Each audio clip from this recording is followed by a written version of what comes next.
Well, this says I'm live, and I hope I'm live. Even if I'm not, I just will talk to myself. I kind of have to talk to myself sometimes, so it's all okay. It's all good. Um, you know what? I thought I'd make this video on. I just sat down here. I came up to this place I'm currently working at, and I just finished up a meeting with my team. And I was like pumping them up with, like we've got to take action. We've got to take uncomfortable action. We've got to be courageous. We've got to do the things we're afraid of, and step outside our limits, and just look at what is right, and not for us, but for the people we serve. And like I pumped them up and all, and then I came up here and I realized that I was actually very scared to open up my own inbox. I, I was going to stall it into something else, and I was going to, like write my notes, or, make the plan for the day, like do all of the other things that I need to do, but not open up my inbox. And it just suddenly struck me like a ton of bricks.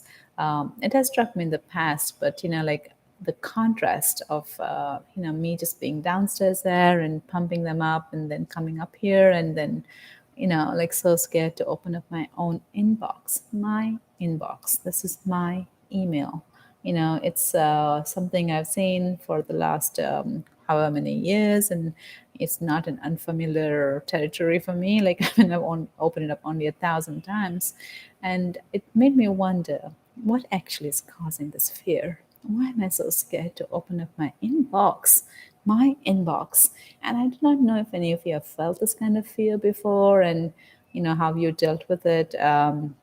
Once I had to come up with this mantra. I told my coach Andrea that I'm scared to open up my inbox, and that was a while back. And she told me, she said, she's just so good, guys. Like I can put her details down if you guys want a business coach. I'm not so sure she's got time, but I adore her, Andrea Limbach. And I hope I'm saying her name correct. Anyway, so she told me this. She said, what are you going to do next time you look at your inbox and you have the fear? She said, what is your strategy? Like, what are you going to say to yourself? What's the one mantra you can say to yourself? And I came up with a few, and the one that I stuck with is only good things come to me. Only good things come to me. And I often forget that, because this fear has been there for a while, and I was analyzing it, and I think it started a while back when I didn't want to see my inbox, because I didn't want to know what was in there, because I knew what was in there was something I didn't want to hear, didn't want to read. I was rejecting it, and I mean, whatever resists persists, and or whatever persists. Like yeah, I think resists persists. So I just I just did it. Like I just said, all is well. Louise Hay, thank you, Louise Hay. All is well, and only good things are here for me. And I opened up my inbox, and trepidatiously I'm looking down to see if there is like anything that's going to. I'll tell you what, here's my fear. I don't want to be hurt. I don't want to be rejected. I don't want to be shamed. I don't want any judgment on me. And I certainly don't want to hear somebody say they don't love me. I don't want to feel unloved and unwanted. And, Tony Robbins talks about all of these significant needs and everything, but they're all real. They're all real, and they really matter. So, so I hope that eventually I will do a little bit more work on this in myself, and embrace this fear and sit with it, and get to know this fear, and get to know deeper, at a deeper level, why and how can I overcome this eventually? It's not, if I make it my friend.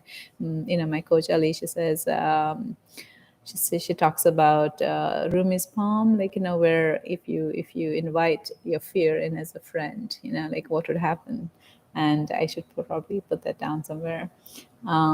But yeah, it's a journey for me. It's been a long and hard journey, and it's certainly not over. And I imagine there's going to be many more days in the future too when I'm going to be opening up my inbox and like you guys know like I was an educator, and at some point a couple of years back I went through a really hard phase. And some of the parents, like sometimes people feel like they can pay. When they pay money, they own you, they own everything, they own the teacher, they own the school, they own the curriculum, they own everything. And I had to navigate through some really hard stuff there with parents. Now luckily I'm a good communicator, so my worry was not about parents. It was more about like making sure that I spoke the truth, that I was in my integrity as a teacher. And but I think part of it was just feeling just so nauseous at these people like who don't seem to understand uh, education, and like my frustration at it and my inability to deal with my own, to manage my own expectations of them. I think that was probably a lot, that probably had a lot to do with that. And I think that's where my fears probably started coming up anyway. So I hope you guys resonated at some level with this. If you did, I'd love to know more. And tell me about your fears. Like, have you ever been scared of opening up your own inbox? Your inbox, supposed to be your friend. Let me know. Bye, you guys.